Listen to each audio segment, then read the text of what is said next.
This is always the problem. The best part of any freaking podcast is the very beginning. The shaving our heads because it's 140 degrees in Alabama and you're sweating in the shower. You're like, take it off, take it all off. And so I was just in North Carolina and I wanted to get a haircut before I went because I knew I didn't want to wear a hat all day because we were going to be doing tons of working and sweating and I hate wearing a hat all day because then you're so I was like, I'm just going to shave my head short and I didn't do it. And then I was down there. I had to wear a hat the whole time. And, you know, I mean, this is just minor stuff. But this whole thing started before we started recording that my hair was on point today. And what I told you was what? It's bedhead. I haven't showered yet today. It looks like a $90 haircut. It does. It absolutely does. I'm trying to be. Young kids are paying a lot of money to look just like you. So that's going to make you feel pretty good. Yeah. And then my daughters, like the kids in high school nowadays, they all look like that sheepdog from Looney Tunes that like his hair's over his eyes. Yeah. The frig is that? I don't get it. I don't get it. We were dorks when we were young too. Right? I guess so. I had cool mullet when I was little. Yeah. And then I was one of the first kids in school to shave lines in my head. Oh. Yeah. I wasn't that cool. It's cutting edge. I was mullet in 7th grade, but I wasn't lying in the side of the head cool. I put lines, lightning bolts. I think it said mom at one time. You know, I couldn't have pulled it off. I looked like a giraffe with bony knees and a mullet. And I was this tall, 6'2", 100 pounds barely, you know, with a mullet. And so I was just begging to get beat up. You're 6'2"? 6'2" on a short day, 6'3", my wife thinks. So yeah, I mean, we just met last week, but I thought you were like 5'6". Stop it. This is I wasn't 5'6" in 3rd grade. Yeah. I have not broken the 6 foot mark. I'm hovering at 5'11" and 3/4. 6'3", 230-ish. Yeah. All right. I'm a dominating factor in front of the net in the gentle giant hockey though. league. Gentle giant. Big guy. So. Bro, grab a handle. Seems to be making some headway. I know it's going to, and that's it's moved up to the number one spot of things that I'm tied for number one of things that I'm working on, because I knew early on when it came up in conversation like 6-8 months ago, grab a handle concept. It was like, oh, and you know how when you feel like you know you're on something and you're like, okay, write that down. That's going to the top of the list. It's one of those things I have to work on. I'm gonna polish it up, make it into a presentation. It's just, I've had people come up to me since our conversation and go, grab a handle, bro. And it's like, you gotcha. But is it done? What's the reception?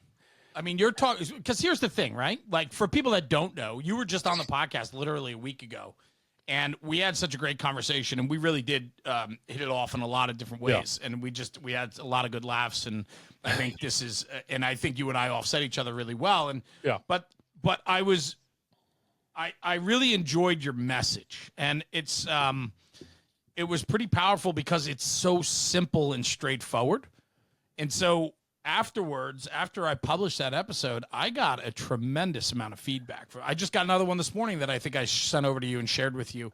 And I got tremendous amount of feedback from people. And I was like, funny, this is good. It's so funny how, I don't know. I've said it a million times. I know we will. It's so simple. And I just think it takes people to stand up and say these things first. And when we keep it in a simple form of grab a handle where everyone understands the backboard analogy and things like that. But what I got from people kind of, and they're giving me a little bit of a hard time, just say grab a handle, bro. But that tells me they're listening. That's right. And so I don't take offense to anybody who mentions anything I've ever said, because that means you're paying attention. And you can take with it what you want and do with it what you want and share it the way you want. And you can add to it, subtract from it. I don't care. If you're having a conversation, I'm already winning, bro. And, you want to take a jab at me. It's funny, because you're putting yourself out there though. Yeah. And a lot of people probably in your job, because it's not a small job where you are. So, I think I've used this before. I think Decatur, where we're at, is kind of that perfect slice right in the middle. If you took a sample of the fire department in the United States, I think we're not small, but we're not huge. We're not big, but we're not tiny. We're that perfect 8 stations, 130-ish firemen at time. You know what I mean? Like we run every call, medical, full medical, ALS. We're just a good slice right there in the middle, you know? So, and here you are putting yourself out there after how many years? And the one thing I can say, grab a handle was a theme that caught on, and I'd love for you to kind of explain it again, because if people didn't listen to the last episode with you and I hope that they catch this one. But the reason why is there was a couple things that we talked about in our episode that resonated with me, but also with our community. And one of the other ones that I want to hit on with you was just blending in the middle. That was a very powerful moment in the episode that you and I discussed, because I think so many people can recognize that. And I think so many people have done that in their career or doing it now. But before I even go down that road, the grab the handle concept, just explain it again, if you don't mind. So grab the handle concept came through conversations, you know, we were having in the stations and around, you know, and just when we were building this and just talking, and the analogy came into my head of the backboard, and we've used the grab a handle analogy. It's like, for those who haven't heard it, you know, when we get a patient, let's say we're in a ditch at a wreck, okay, and we got to get a patient up the embankment to the stretcher on, you know, that's on the side of the highway. We put them on a backboard. Well, there's no such thing as a single rescuer, you know, backboard carry. You can't carry a backboard by yourself with a patient on it. You can drag it, you know, for 25 years, you can drag that backboard. You're going to be a mess. Okay. The concept is simple. You need at least one other person to help you carry that backboard. If we use that analogy with our careers, you're not going to go through this career alone. You need someone else, at least one, to help you carry the backboard. Ideally, we want 4.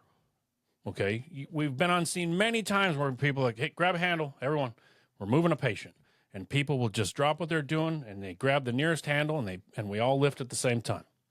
And we're carrying the patient up to the back, you know, up to the bank, up to the stretcher. Well, where are there 4 people? On an ambulance or excuse me, a fire truck, right?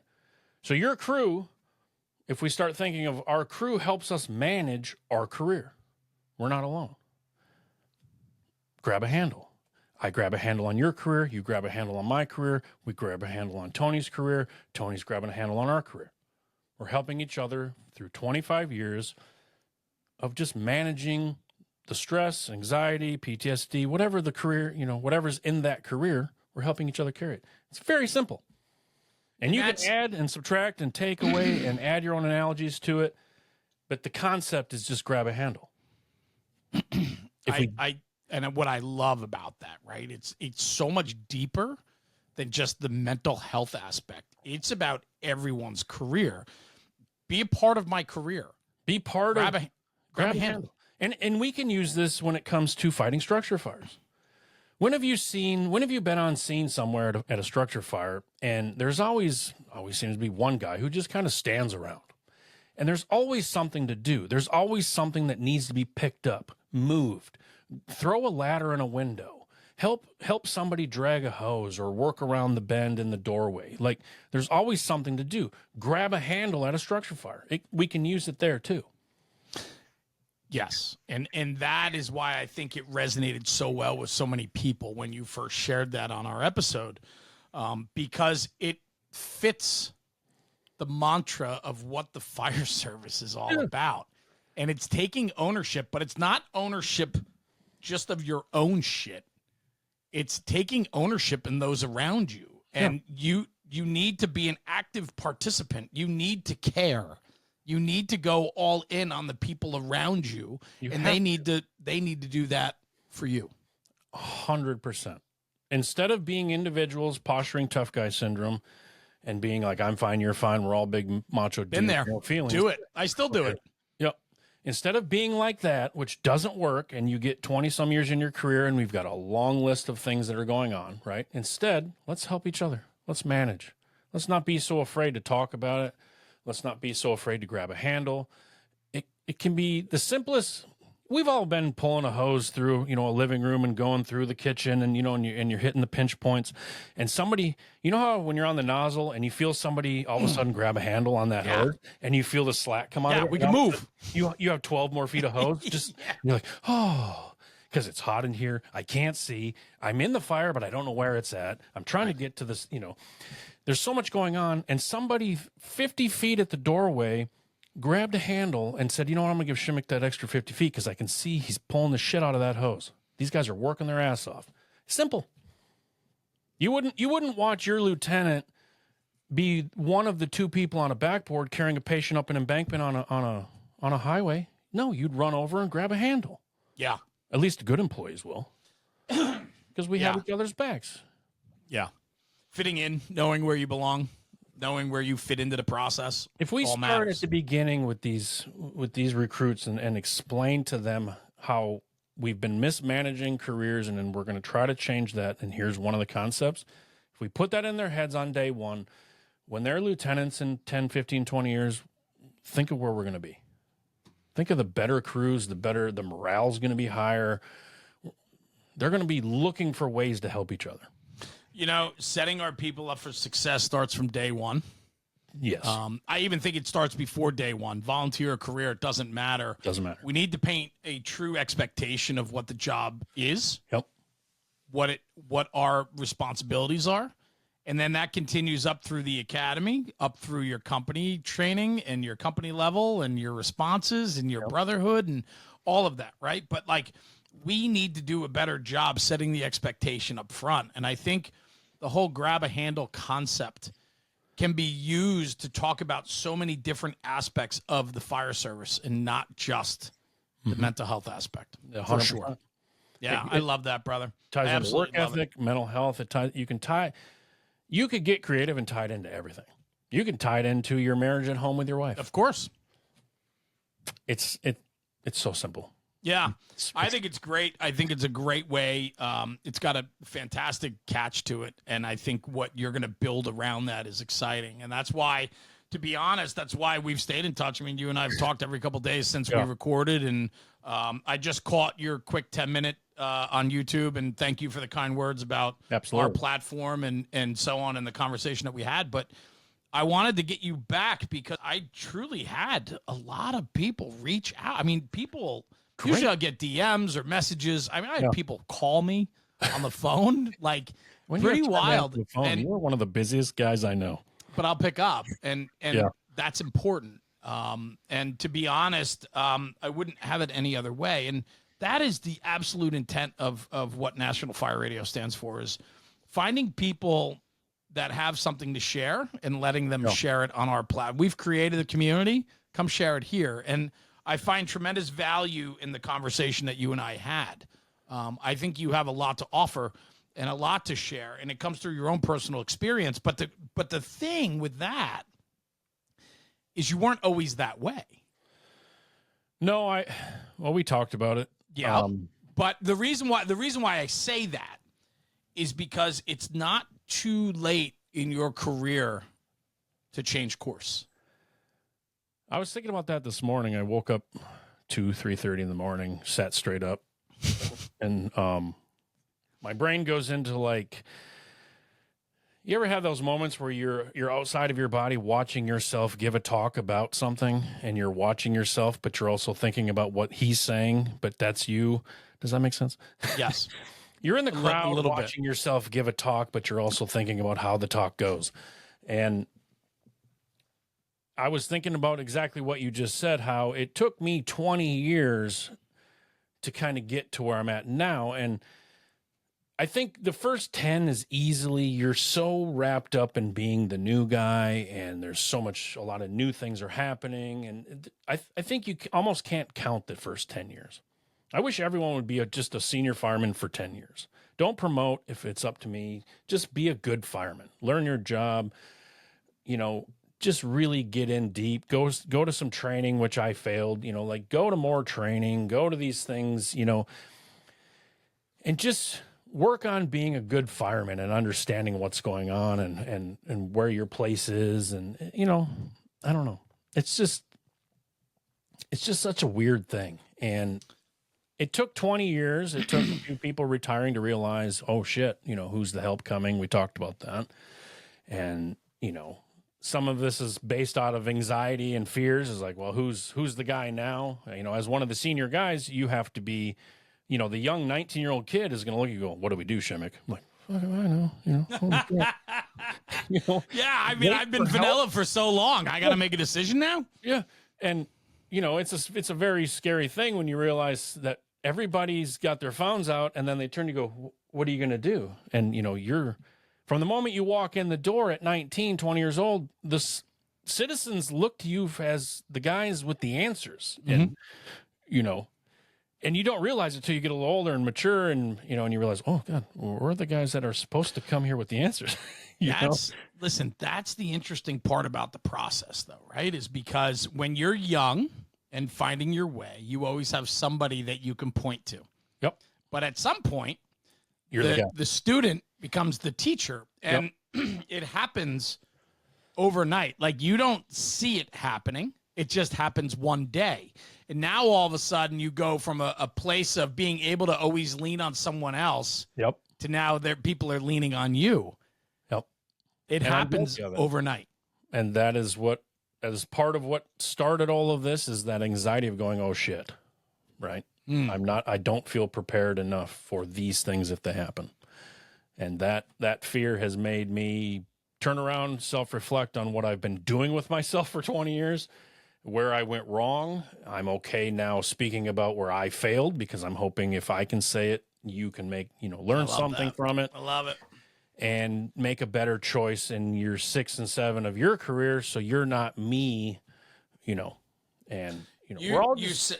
You said something that really resonated with a lot of people as well, and that was that whole aspect of blending in, being in the middle. And because when you're not expected to have the answers all the time, it's very easy just to fade back like Bart, like Homer Simpson into the bushes and just be like, and just kind of exist. You're all heroes, and but you didn't really make any decisions. You just did what you were told, and it's very easy. I've been very blessed to be around a lot of smart dudes. We have, a lot of the Decatur guys, who one of the chief, we got some smart dudes. We got some guys that are high speed. So it's very easy to not have to be the guy that knows. You just have to be a guy willing to do the job and what's asked of you. And that's easy. Any fireman can do that. Shimek, grab a ladder. Okay. Grab a fan, put it in that door. No problem. Did you catch that hydrant? Okay. It's not hard. I've been doing it for 20 years. Trust me. You're 100% right. But I think it all makes sense, right? When you put it all together and package this up, it just makes sense that you are at that point you're at today. Yeah. It's the next logical step in the next chapter, if you will, in your story. And I think that's a very powerful thing that people have to be aware of, is that it's a long play, the fire service. Like, this is not, there's no instant gratification. There's no shortcuts here. No. You got to put the work in. And the more work you put in, and the more honesty you have with yourself and about your process, the better the long-term play is. And that starts on day one. We just lack the patience today to wait for it to happen. Yep. And it comes down to career management with these new guys. And day one, we need to be thinking about them on day one.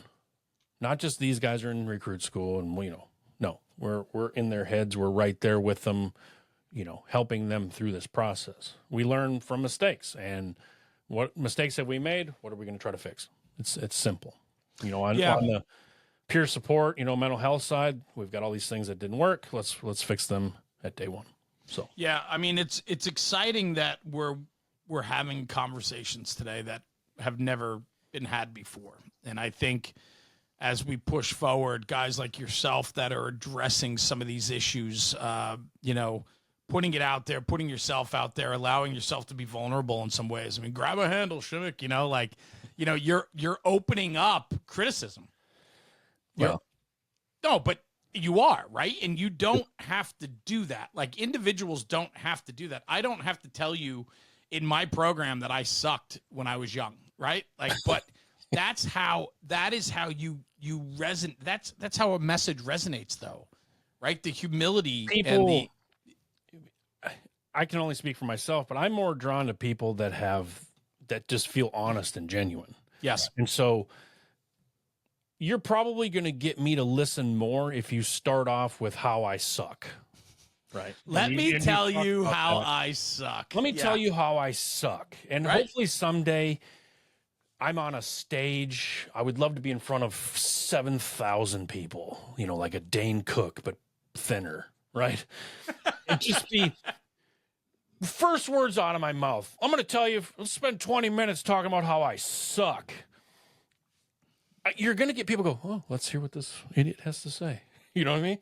Because most people don't want to do that. And it's okay. And it doesn't matter what you do in this world. Someone's always going to talk shit. It doesn't matter. If you're on, you could put a painting your daughter drew at the state fair and someone's going to come and just talk shit, and dog it. She's 9, but no. Right. Yeah. Yeah, I mean you're 100% right. It doesn't trust matter. me from a guy that has dedicated hate pages to him to shit talkers in every one of my feeds. Like that's okay. It's part of the process, right?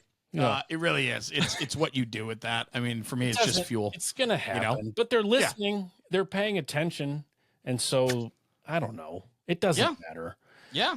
Well, I think it's great, and I think we need more authenticity and people willing to share like that, because when you do, and you talk about grabbing a handle, you talk about the ramp pacing, like those are topics that guys understand, and even the most son of a bitch guy in the firehouse, he gets what you're talking about. Yeah, he ain't gonna say nothing to you like, "Hey, that's right, Jeremy, I really appreciate that." He's probably gonna stare at mean monkey the whole time you're talking about ramp pacing, but he knows what you're talking about. But he's definitely listening. Absolutely. And it's always those guys that don't say anything that you just think, oh, this guy is just staring through my soul.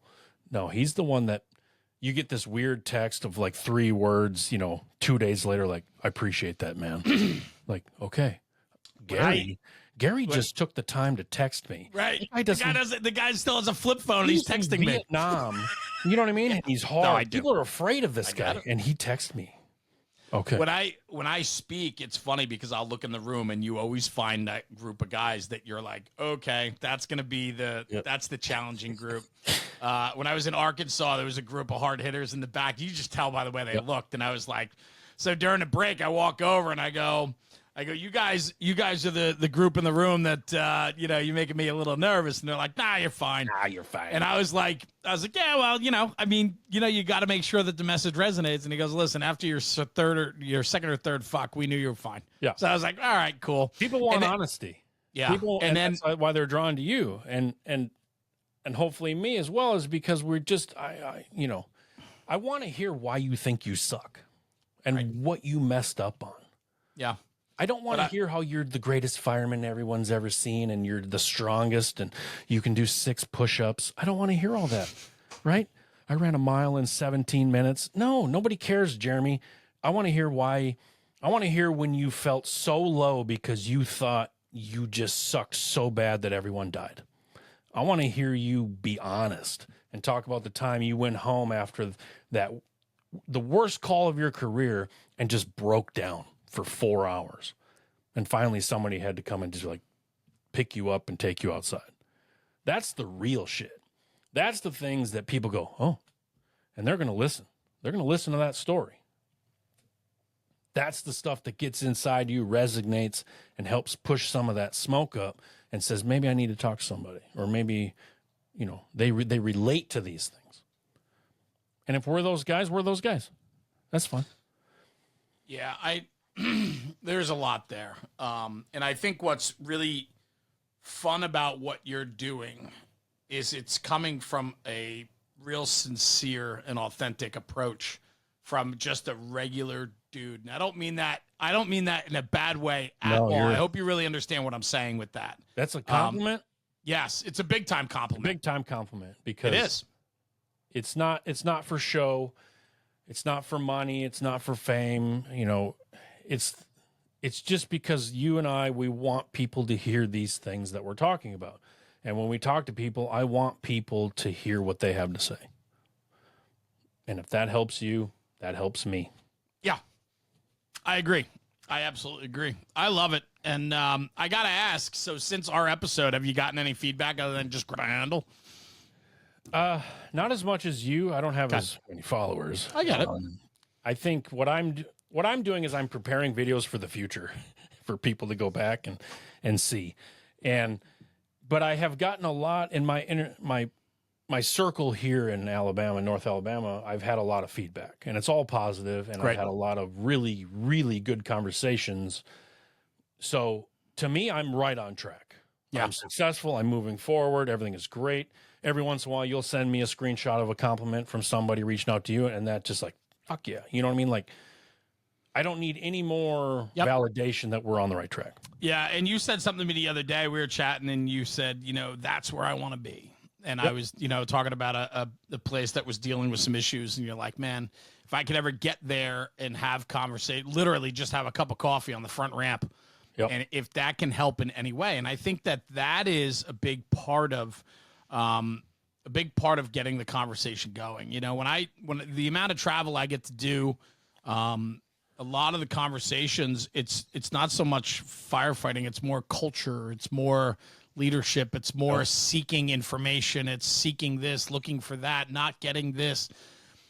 And those conversations, I think, go a very long way when you're willing to lend an ear and then maybe offer a slice of advice or hey, I went through that, or I know somebody that dealt with that, and this is what they did, or whatever. I think what we need to do, we're not always going to have the answers, but we should have an approach to it, right? Like, I can't give you the right answer for everything that you're going to deal with. I don't know if there are. Yes. I don't know if there are answers because everyone's different. You run a suicide with 4 people on an engine tomorrow night. There's 4 different people in that room, plus the family. We're all having different experiences. I just think the foundation of what I'm talking about is the CIV stuff is simply just having a conversation about it. It's not getting shoved down and buried. We're having a conversation. We're learning from it. Every time we talk about it, we see it a different way. It doesn't have a chance to own me. It has a chance to have somebody learn from that. There's so many positives with just simply opening your mouth and having a conversation. It's as simple as that. It can be over a beer. It could be on the ramp with coffee. It could be in a group setting, one-on-one. We're just so used to not talking about things and shoving it down. 20 years later, it spills out. That's wrong. We know that's wrong. Do I have any answers? No. I've never been to school to be a psychologist or They don't have answers either. I took speech 3 times because, like I told you earlier, I dropped out of college 3 times. So I'm really good at talking, but do I have the answers? No. I'm just an idiot up here willing to talk. And I remember when you called me and said, they reached out, they were talking about this. And I said, well, let's get on a plane. Let's go there. Yeah. That was my first thought is like, I want to get on a plane right now and go talk to those guys and just There's a lot there. There's a lot there. And I think that goes back to what my approach was earlier with you. It was like just a regular dude just talking. I think that's why it's going to work. That's why it does work. I think that, there's a tremendous amount of potential in front of you with what you're doing and your message. And I can't wait to watch it, get fine tuned and put it together. It's cool. You're just stumbling down the road, Yeah, me too. Yeah, I've been stumbling for a long time, man. And I think that's why it just works. I really do. Yeah. It's cool. So what else? Where do we go from here? I don't know, man. We got some fun things working. You and I, we've been chit-chatting about a few things. We're not going to let that out of the bag yet. But I think I recorded this morning. This is why I got my bed at, because I had an early episode this morning, and I was racing around. I ended up taking a work call. So I've been jammed up all morning, so I haven't even showered yet. It's on my 4th cup of coffee here, and we're recording. And your hair. The conversation I had this morning was a lot of fun, and something we talked about.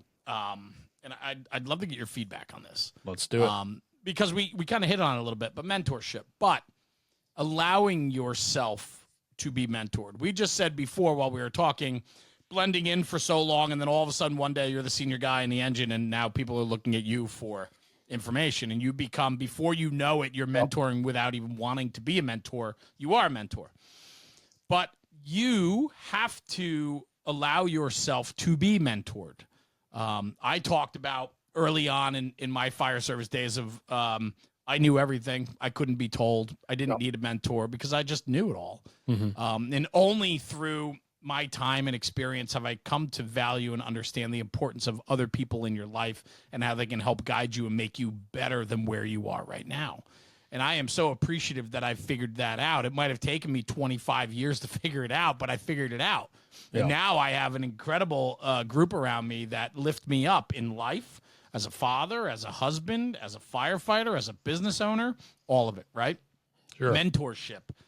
You have to, part of what you want to do is get to the firefighters early on. You want to explain to them what this job truly looks like, and especially with the grab the handle idea and so on. It's important early on. I think it's also important early on to discuss the importance of wanting to be mentored, allowing yourself to be open-minded to allow others in. I think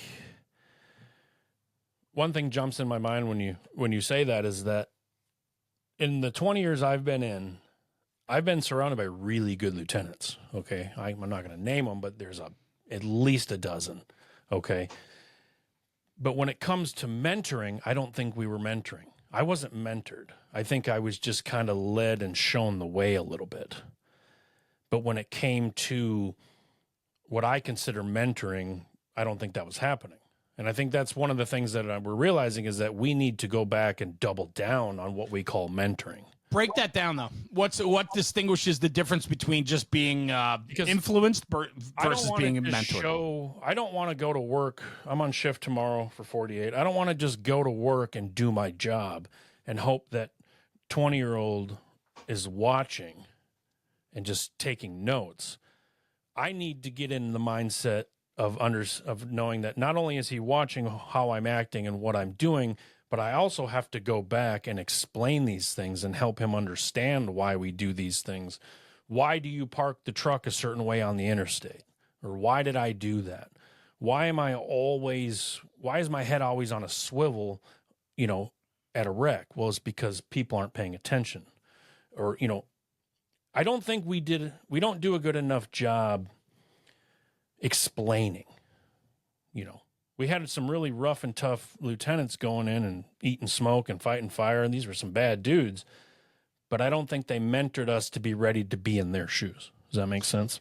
Yeah, but so there's a lot here, right? Let's unpack this a little bit. A lot.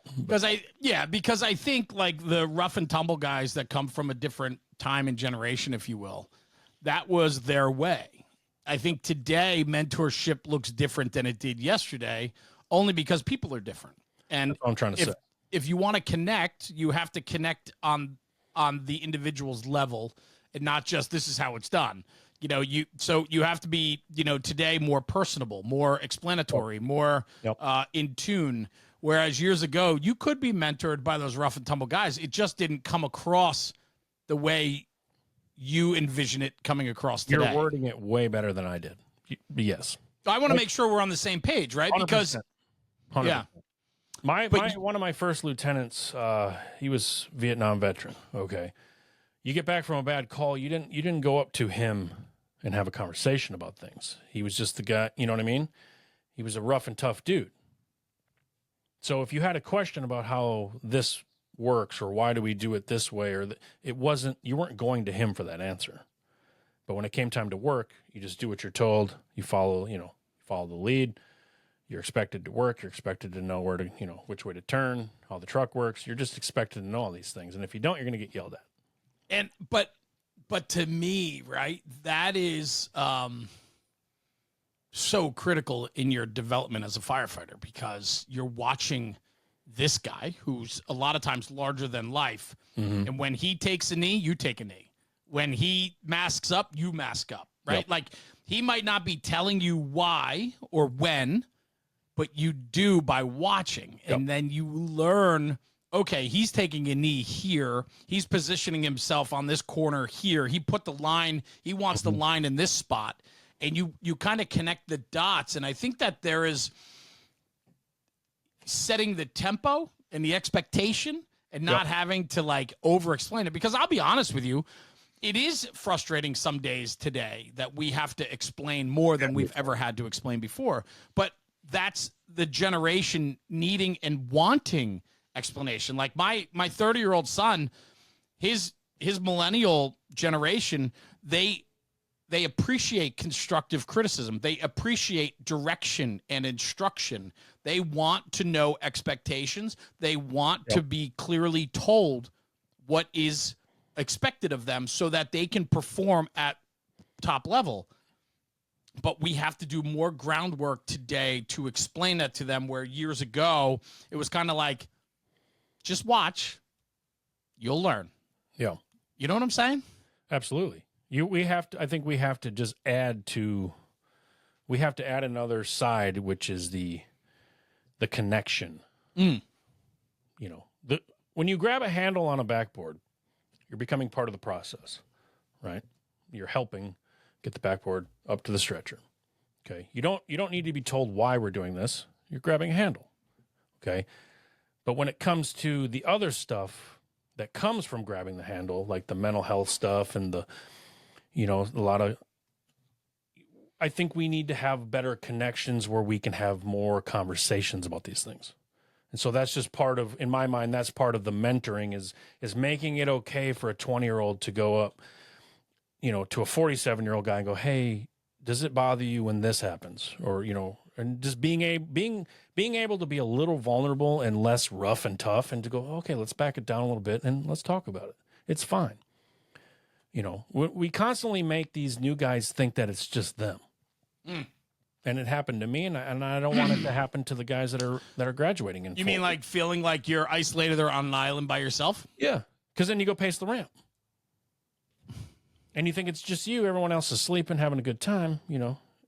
Everyone is fine but me. It just creates a really good foundation of doubt, and then it makes you want to back up when you get on a bad call and just wait for help when you are the help. It just creates all these negative things. So I just think we need to, work on those a little bit, do a little bit better job. Do we, when we're pacing, when we find ourselves isolated or on that island by ourselves, is it could be you're not allowing yourself to ask or to be vulnerable. It's not that they're not willing to give it. It's you're afraid to put yourself out there. Mm-hmm. So how do we encourage that? How do I tell that 25-year-old, 28-year-old kid that triple fatal we just ran, 3 days later you haven't slept well, or you're having problems at home because of it, or you're starting to be standoffish with your girlfriend? How do we convey the message to them that it's okay to ask a question? Because I'm going to go in, like this recruit school, I'm going in November 4th. Okay. Are you? Yes.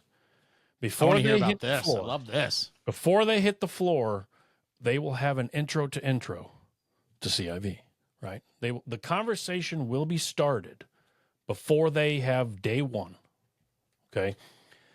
I think, what was the question? How do we get them to come to us? How do we get them? Because I'm going to go in on November 4th and I'm going to start explaining to them why it's broken, why we're changing it, and here's what we do. And I'm going to let them know right off the bat that when this happens, because it's going to happen, when it happens, you can come to us. And if you don't see anybody you can come to, you can just come to me. And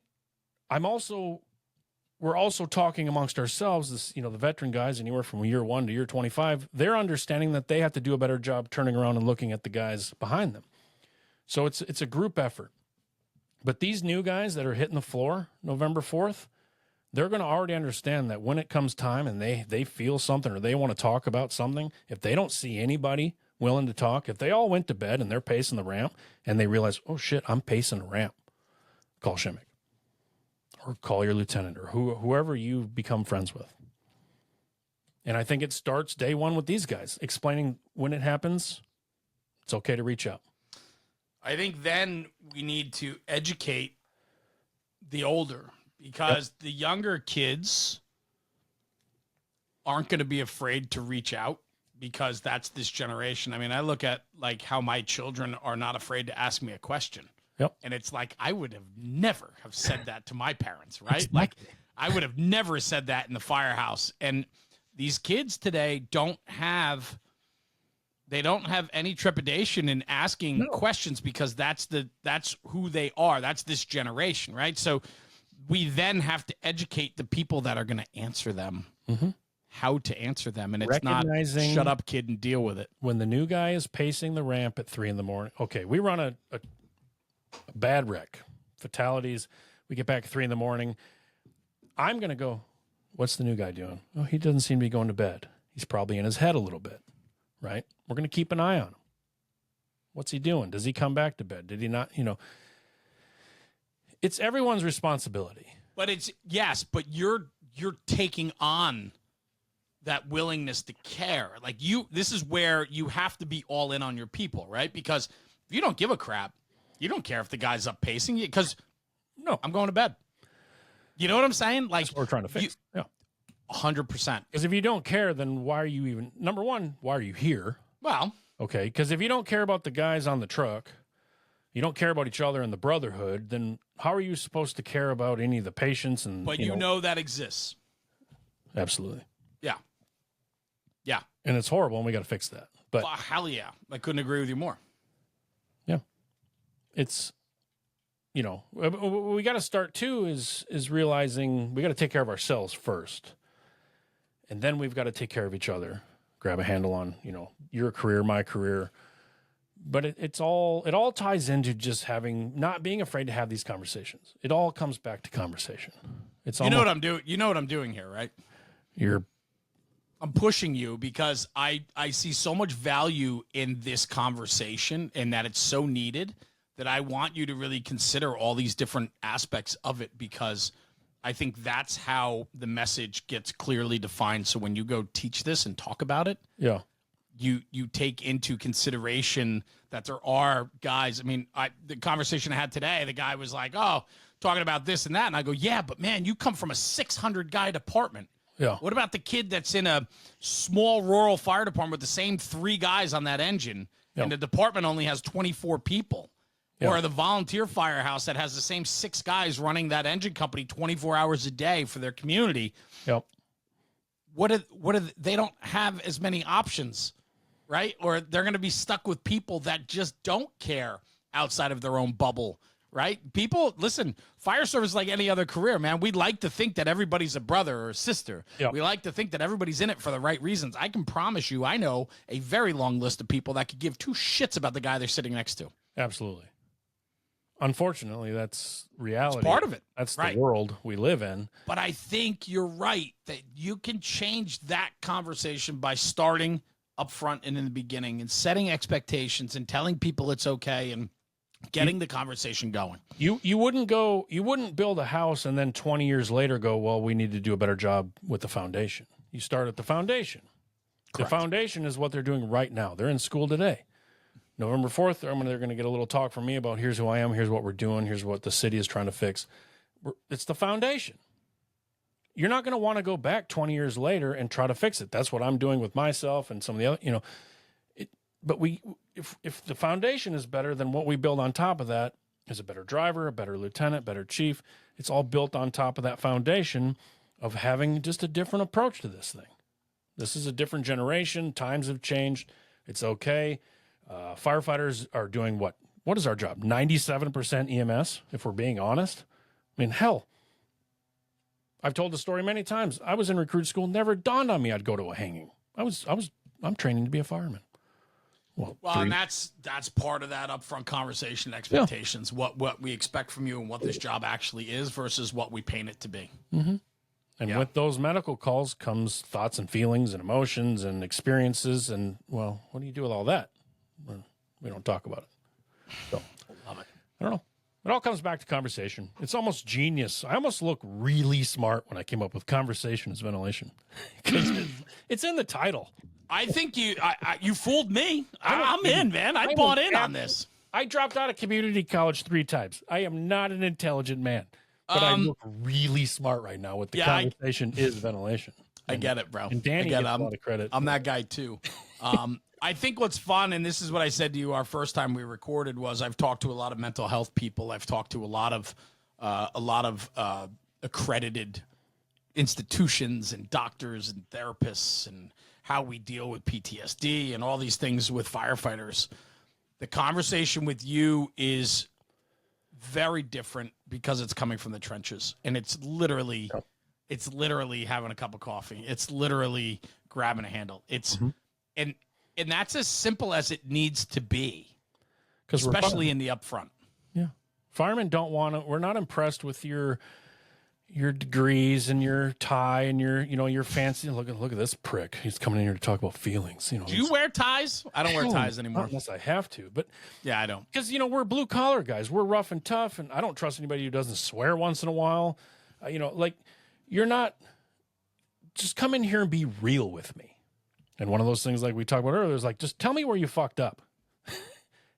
Don't come in here and tell me how awesome you are as a fireman. Tell me where you made a mistake. Yeah. Tell me where you failed. Yeah. Tell me you're human, and that's the stuff that I think we can learn from. And, we want to hear. People pipe up and listen more when they feel that, these are real dudes, Some guy with a big old mustache walks in, some salty dude with a, faded blue fire t-shirt on, and you're like, this guy has stories. Let's listen, So important. Yeah. So important. So what's next for you, my man? Anything else? What do you got for me? I don't know. I'm going to film tonight. Good. Got a medic coming on. She's a good friend of mine. She moved up to Nashville, so we're going to film a little bit tonight. I want to work on having more conversations like what we're doing here. Yeah. The talking head me thing is okay, but I think the real gold is the conversations. And getting people to tell their stories is tough, as you know.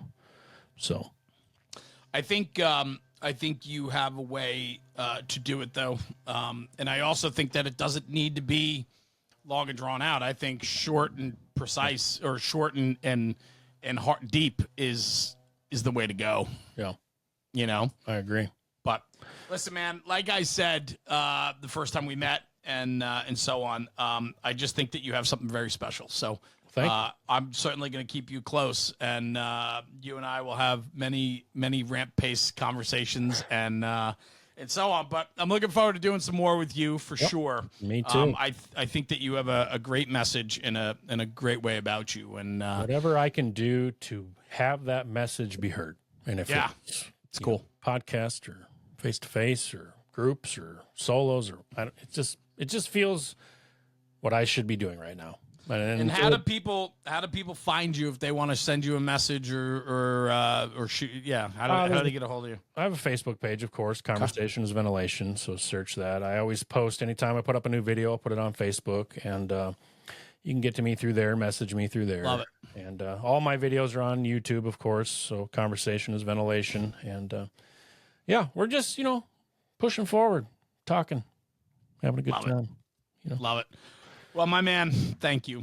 Thanks, Jeremy. I kind of dragged you back on here. I was like, bro, you got to come back on. I want to chat with you again. But I just think that conversation is so important.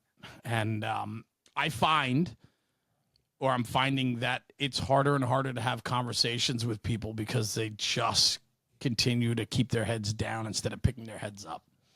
And I think that if you go through life with your head up, you engage with a smile, you lock eyes with someone, be willing to have a conversation. Start with hello. When people hear you having a conversation about something, a lot of people will join in because they need to be shown.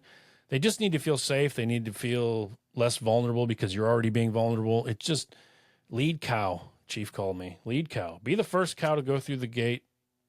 Some of them will follow you, and it's okay to be vulnerable. It's okay to have a conversation. So good. Well, keep talking, keep having those conversations. All right. And, you know, guys, if you're listening to this podcast, this is the second episode. If you go back to the previous episode we did with the Shimek, you know, it is a hard-hitting episode that goes deeper on a lot of what we talked about today. But just through conversation with people, that episode resonated with so many, and that's why I wanted to get Shimek back on. But look for future projects together. We're working on a couple things that I think will be a lot of fun down the road. You know, I just I'm always interested in people that are doing it for the right reasons, and you, sir, are doing it for the right reasons. So I couldn't think of a better compliment right now than what you just said. So keep up the hustle. It's excellent. Yeah. Thank you. So cool. Stay right here. I'm going to sign off, and then I'll come right back to you, pal. All right. Awesome. Guys, thanks for tuning in for another episode of the National Fire Radio Podcast. Man, I am truly the luckiest guy in the fire service. I get to talk with great people with a great message, and the Shimek is one that I do enjoy spending time with and hearing his messages and sharing the conversation. It certainly matters. If there's somebody in your world that's pacing the ramp, there's somebody that's a little bit disconnected, throw them a lifeline. Reach out, say hello, ask them how their day is going. Open up conversation. I cannot stress that enough. That a simple hello or a simple smile can go a very long way with somebody today more than ever. And, you know, we think we know everyone around us. You don't. I promise you that. And there's a lot going on in a lot of people's worlds. So pick your head up, look around. I don't know. Say hello to somebody. It makes a difference. But anyway. Like I say at the end of every episode, take this conversation, take it back to the firehouse and talk about it. Because when we're talking about the job, we're making the job better. We'll see you at the next one. For me, Jeremy, and my new friend, the Shimek, National Fire Radio.